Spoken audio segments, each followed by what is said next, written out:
man. Above all else, I'm feeling good, but like, good heavens, man. Did we just watch ourselves a football game or what, man? I mean, like, I was texting you a little bit. I wanted to give you some breathing room. I wanted to give myself some breathing room, but like, I feel like we're both just in a state of shock, man. Especially watching the last, 30 real minutes of that football game from like 5 minutes in the fourth quarter, 6 minutes in the fourth quarter to when it ended. It was just like, whew, man, this is why we go so crazy about this stuff, isn't it? Absolutely, man. It was incredible, man. There's nothing like letting the performances of 18 to 22-year-olds impact our mental and physical Oh, it's the best. well-being.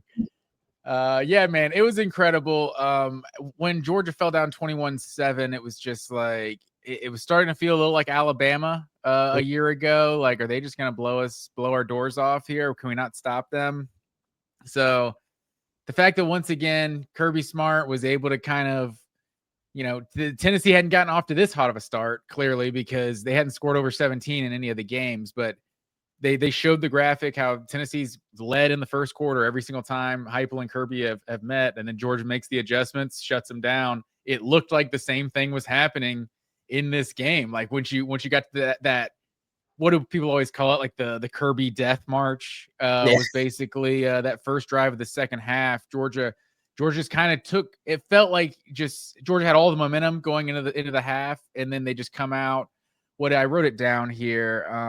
What was it? 14 plays, 13 runs, 75 yards, 7 minutes and 41 seconds. And that, what would that put up Georgia 24-21? Like early or I guess halfway through the third quarter. It felt like Georgia was in control of the game. I think they went 3 and out on that next drive. Like it felt like everything was kind of going Georgia's way. And then all of a sudden, Tennessee kept making big plays. And I don't know, there was just an insane game of one team taking all the momentum and then the other team responding. Like, I don't know how many times Gunnar Stockton and Georgia took the field just under what seemed like a must score drive, and over they just got it done. Yeah, absolutely, man. I feel like the number one takeaway from this game overall, just from something of a neutral fan perspective, as much as you and I want to be neutral on this show, is like, man, we just witnessed an all-time great college football game. I mean, this is one of the greatest football games I've ever seen played by any team, much less the team that, that I cheer for, the school that I went to. But I mean, holy crap. Yeah, you said it, man. I mean, the amount of times like we knew going into this game that, I mean, it's a tough environment on the road. It's an SEC team. It's a highly ranked SEC team that really wants to beat you. Hasn't beaten you since the Obama administration, and would like nothing more than to impose their will on you. And give Tennessee credit, man. The first thing that I really want to do talking about this game is give Tennessee credit, because I mean, they walked the ball down the field against Georgia's defense on multiple occasions, and I'm sure that you and I are going to get into what that means for the season in a little bit. But man, the amount of times that Tennessee just had some crazy drives and took it down the field and really stuck it to this Georgia team, and then Georgia just being able to respond over and over and over again throughout this game, and being able to hang around in the game and just surviving in an environment like that, man. I mean, I this Georgia team really surpassed the expectations that I had for it, man. This was a young, untested team that a lot of it was going to depend on the coaching and just the intangibles and just the type of group that this is and the type of coaches that they have, and what they can get out of these players who haven't been there and haven't done it on that level yet. But man, I feel like everything that you need to know about the makeup of this Georgia team and just the way that these kids are wired and just the way that they play ball, I feel like you saw it tonight, man. Like, Yeah. Because it was one thing we talked about when we had Chase Thomas on the show last week was 2023 when I said it was Dylan Sampson. Who was the running back again that broke the Jalen Wright. Jalen Wright. When Jalen Wright broke the 75-yard touchdown first play of the game, like that was essentially my worry, was that like Georgia gets punched in the mouth like that early, and the crowd is going insane. Like, does this team crumble? You know, do they have what it's made of? Does the quarterback have what it's made of to just still be locked in and answer every time? And that's essentially what happened. You know, it wasn't the same, like, going down 7-0, but like you went down 21-7. You had the 73-yard bomb to Chris Brazzell, like, early on. Like, just, you had the tidal wave going against you, and Gunnar Stockton just continued to respond. Like, it was incredible, man. It didn't feel like the kind of game that Georgia typically wins. You know what I mean? Like, traditionally in my fandom. And now it's like, you know, there's these games that feel like Georgia kind of stole this one. You know, it's like, I think we could go through the season and this could still be the 4th or 5th best team on Georgia's schedule by the end of the season. And no, like, shade at Tennessee. Tennessee looked like a really good team today. They're fucking good. I mean, they look better than Texas. That's for sure.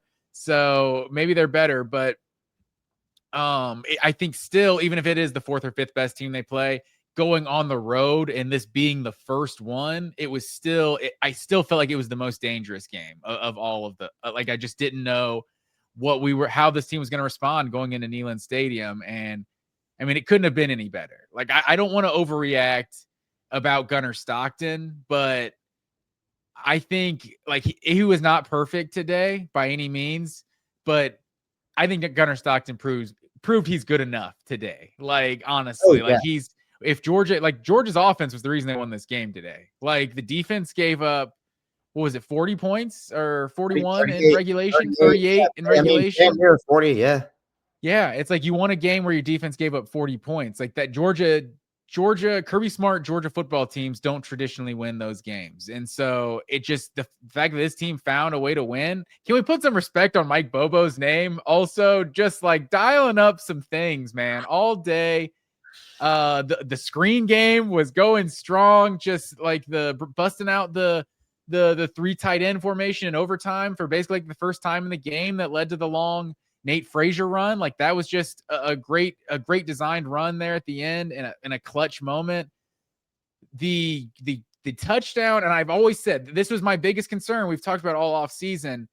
Gunnar Stockton's legs have to be a part of the game plan, and 38 yards and a touchdown, man. It's like, it just has to keep the defense honest. Like, there was that one 3rd and 2, like, kind of early, that it felt like he should have been able to make that, but I think Gaston kind of missed a guy. Mm-hmm. We can get into the offensive line because that could still be some worries there, but it was the touchdown throw to London Humphreys is the most clutch Georgia play I can remember in a long time, to be honest. Like going back to like David Green to Michael Johnson type stuff, like Stafford to Mikey Henderson, like, and that was on 1st down, so that wasn't even the same like level of clutch, but like, I mean, Stetson did it in there's too many throws in that Ohio State game to pinpoint one for Stetson, but like, it really was like, I'm like 4th and 6 late. Like, I felt like Tennessee was sitting at like 2nd and 3, 2nd and 4 the whole game. And Georgia's sitting at like 3rd and 7, 3rd and 8 consistently. And so sitting at 4th and 6 there at the end, like this is the ball game if Georgia doesn't convert it. I will say, to quote Larry Munson, I gave up. You did too.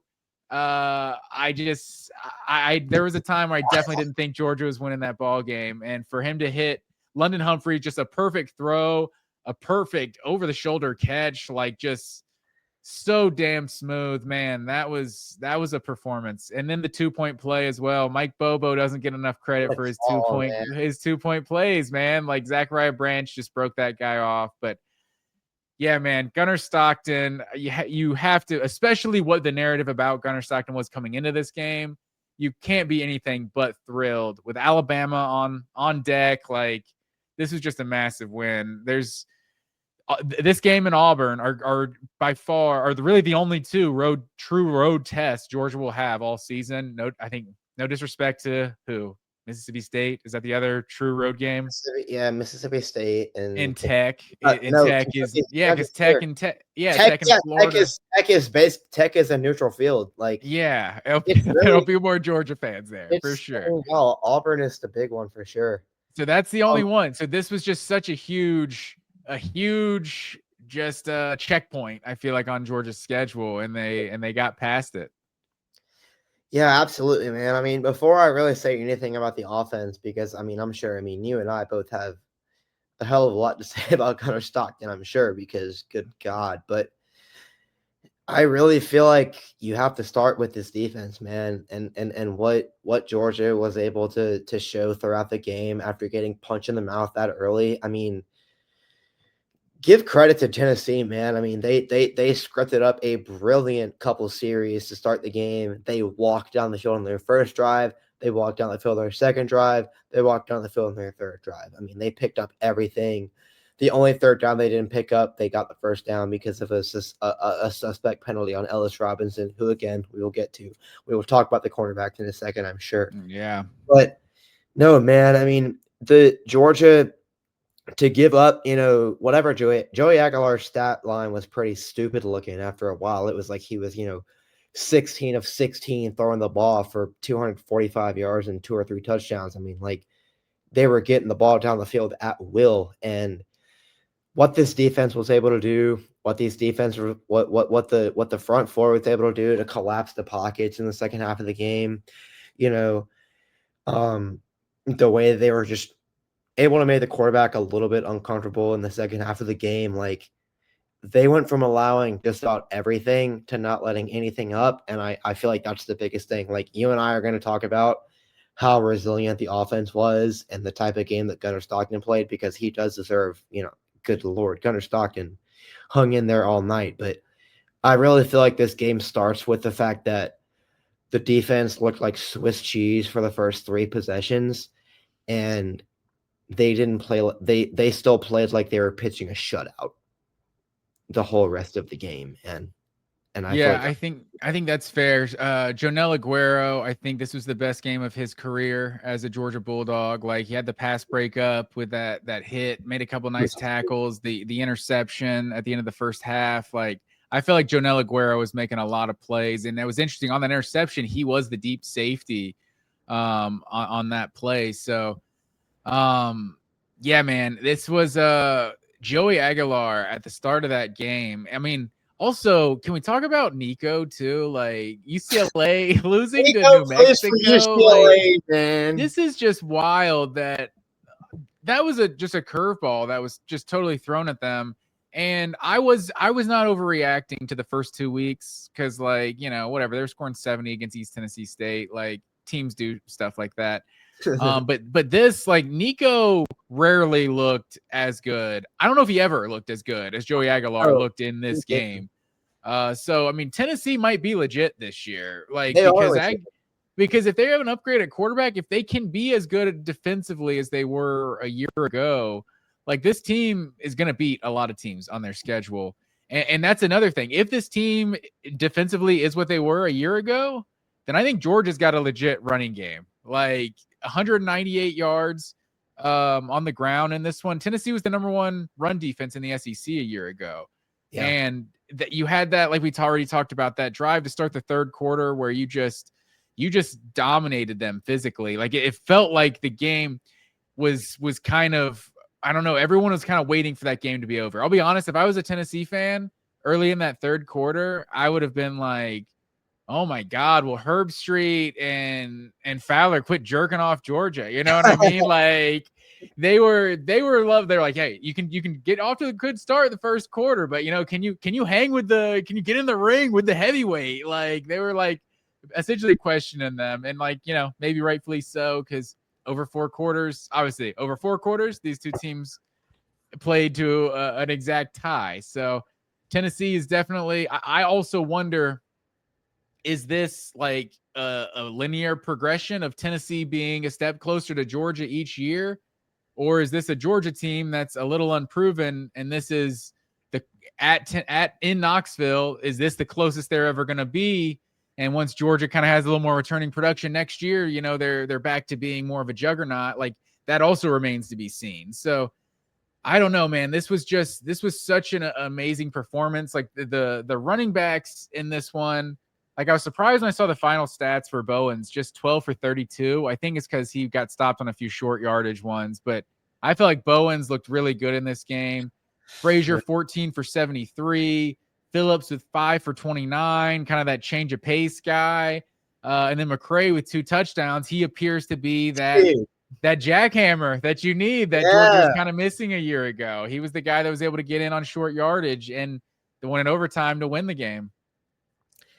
Yeah, I really feel like to what you were saying just a second ago, I think this is the type of the game that shows that Tennessee is just about getting there, man. I mean, I know that to put yourself in the shoes of a Tennessee fan tonight, like that's a devastating loss. Like that sucks. Like because you had them, you really did. But I feel like Georgia just did a great job of keeping themselves on schedule with the run game. It lacked a lot of explosives. There were not many plays where Georgia was, getting blocks in the second level and breaking one off. And I know you said Chauncey Bowens had a very modest stat line. I feel like Chauncey Bowens just was not an effective runner at all tonight. I feel like really?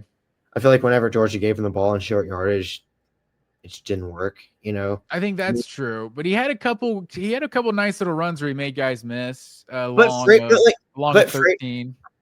Yeah, and he did, but so did Frazier and Phillips. I thought he easily Yeah. looked that.